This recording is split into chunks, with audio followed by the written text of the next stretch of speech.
旅居马来西亚的大熊猫星星和亮亮在星期三正式迎来17岁生日。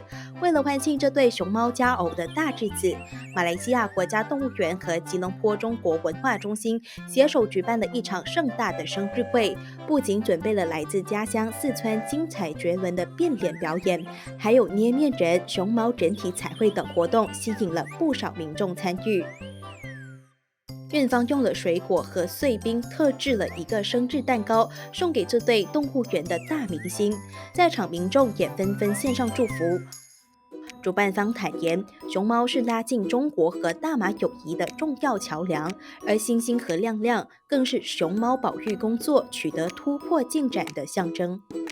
Since arriving in Malaysia, pandas have been in the spotlight, drawing a very steady stream of visitors.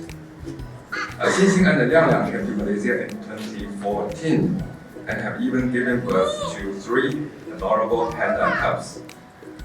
In just a very short years, the birth of the 3 panda cubs demonstrate that Malaysia truly is a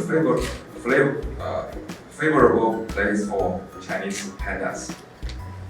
These pandas are not just an adorable icon, they are ambassadors for goodwill and symbols of enduring friendships between our countries.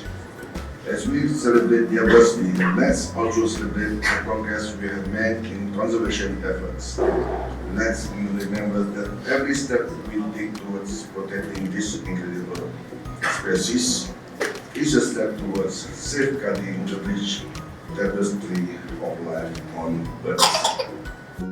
根据资料，星星和亮亮是在马中建交40周年之际，也就是2014年来到大马。